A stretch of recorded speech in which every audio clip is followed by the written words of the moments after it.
Hey guys, what's up? It's Monaco here. So here's this video that everybody's talking about right now. This is a Taiwanese video, which means that it's a preview video as well. I think it might be an alpha test or a beta test for multiplayer instances. What they've done here is they've brought a dark knight, looks like a hunter and a white mage in with them. Um, I have the sound turned off here. They're talking in some Asian language, probably Taiwanese or Japanese. I can't understand what they're saying.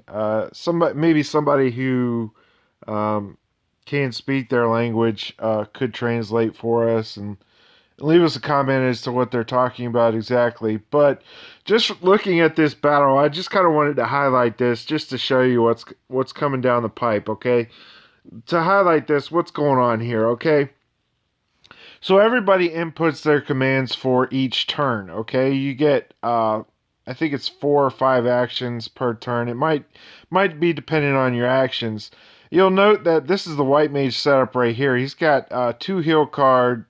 He's got Fat Chocobo. He's got Artemis for boost. He's got 1 damage spell. He's basically all support abilities, okay?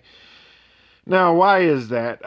In my first video that I made today, I wasn't sure how the interactions were going to work in multiplayer, but it turns out if you play like a support role or a support job, if you use a support ability, it works for the entire party. So the damage guys can come in and focus on their damage, and the support guys can come in and just do support for the party, which ends up being very good.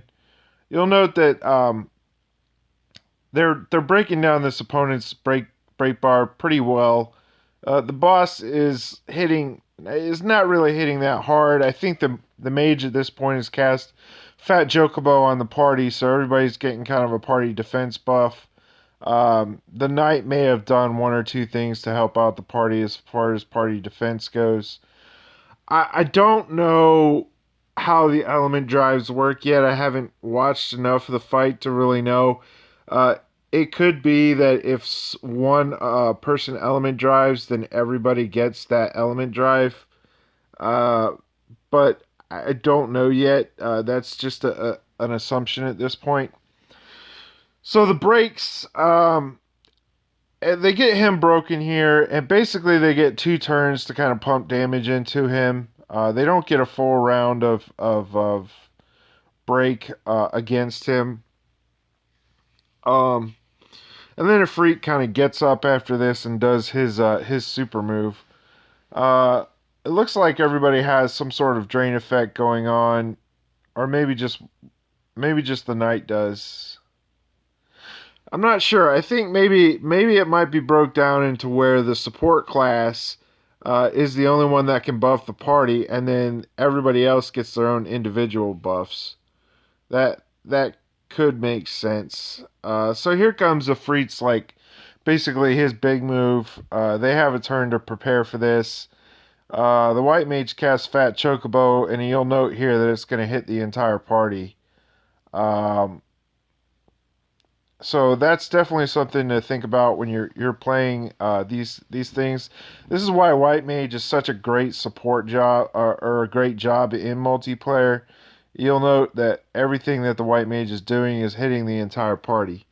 Um, so that definitely is something that is advantageous for white mages going on moving forward into the future. So here comes the Freet's big move. It doesn't do a whole lot of damage. It doesn't look like. Of course, they had defenses and resistances up, and we're pretty prepared for it. So, just judging from the first couple of minutes of this fight, I don't think this is gonna be a tough fight, especially with 4 or 5 players in it. Um, Looks fairly simple, fairly easy. There could be varying levels of degrees of hardness for this fight. Degrees of difficulty, excuse me, not hardness. It's bad English. But here they go. They break them again. Maybe this time they're set up a little bit better for it, and they can actually do some damage to them. I'd like to see what the Dark Knight is able to do as far in terms of moves and damage and things. The Hunter is actually doing some decent damage here. The White Mage is really pumping some damage into him. Probably has a 4-star. I'm guessing has a 4-star Shiva. Um, so that's pretty much it right there. That's the boss fight in a nutshell. They got him down fairly easy. Um, and they're going over the rewards and things right now. I don't know if they're actually going to show what you get. Um, these guys were using 4-star cards as well, so that could have something to do with it. 4-star Fat Chocobo buff for the party is pretty outstanding. They didn't show any of the rewards or anything, so but that's kind of like a preview as to what's coming down the pipe in the next couple of weeks, guys. Um, there's a lot of good things that's coming. So I kind of want to go back into this, touch back into this combat real fast. I feel like I messed this up the first time around. So what's going on here? All right. Now you'll note that mages right here. I use a spell of an opposing element that wasn't its weakness, and it just took one spell, and the entire break gauge is down. All right. Now that's one of the strengths of the non-breaker classes, the classes that aren't breaker classes. Classes that have high damage, okay? One of their strengths is that they're going to do a lot of damage each time they hit, and the break gauge is going to go down. The orange bar is going to go down rather quickly, but it's going to take a lot more actions for you to get the red bar down and get him into a break. That was 4 moves. On a hunter or any break class like a thief or a hunter, that probably would have taken in half the moves. Definitely would maybe 3 instead of 4, but definitely nowhere near the same amount of action. And then of course this is where damage classes shine, is that once they have them broken and in a break, they require less actions to kill the opponent, especially for harder opponents. Um, so it kind of balances out, sort of. The problem is again, if you're able to break faster, you're able to have more breaks and therefore more damage over time, because you do the most damage in your breaks by far. So in a short fight, in an easy fight like this, yeah, okay, I'm able to do a lot of damage, and having high damage really does matter. It's better to farm with a high damage class than it is, a high break class, because at this point, your cards should be leveled up to the point where um, doing these fights and things is easy. These mobs are not hard. You're able to do a lot of damage to them and things like that. So that's kind of where I was going with the break demonstration. I didn't make I didn't finish my argument very well. I was in a hurry. I apologize for that. I'll try not to do videos while I'm in a hurry in the future again. All right, so let me talk about orb generation real fast. I've already hit on this in a previous video.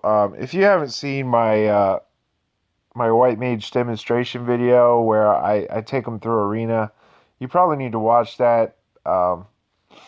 Orb generation is basically for 1 hit gets you 1 orb, 2 hits gets you 2 orbs, 3 hits gets you 3 orbs, and then it resets, okay? But you have to do them in consecutive order. If you do 1 hit, then an action, and then 1 hit, you're only going to get 1 orb per hit. So that's something to keep in mind when you're doing your turn planning. And then of course while he's in a break, you're getting 3 orbs. But so if you don't plan for your break properly though, and you don't get the orbs that you need off of your first hit or two, you got to kind of cultivate your orbs in the middle of a break, which wastes a move, and honestly, it wastes a lot of damage. Thankfully, though, I got my fire orbs that I needed to go ahead and kill this guy. These are easy opponents, so they're pretty forgiving if you make a mistake. But on harder opponents, you shouldn't be doing things like that, especially advanced adamant terrapin levels. If you decide that that's something that you want to do, always, always, always take an extra move to cultivate your orbs outside your break. Okay, it's going to help you tremendously in the long run. So keep that in mind when you're talking about break and things. I'm gonna go ahead and auto the rest of this. You guys can kind of watch and see what happens with White Mage. White Mage is actually a great farming class. A lot of people are really low on White Mage right now, and I have no idea why. There's a lot of can you please help my White Mage in the forums and stuff. Honestly, White Mage is in a great place right now. It's almost identical to Black Mage. The only major difference right now between White Mage and Black Mage is Black Mage has just a little bit more damage and a lot less survivability. White Mage has great survival tools. It's probably one of the most durable classes outside of Knight in the game right now. So you got a lot of pros going on, and there's a very good chance that White Mage could dominate the next event, depending on how the elements line up. The only reason why this event they struggled was just because of the sheer damage potential that Cockatrice had. So, you know, I don't think that that's going to be an issue moving forward, especially when new chapters come out and the mini bosses in the new events are going to be different, based off of the new content more than likely. So, anyways, just wanted to touch on the multiplayer video a little bit more.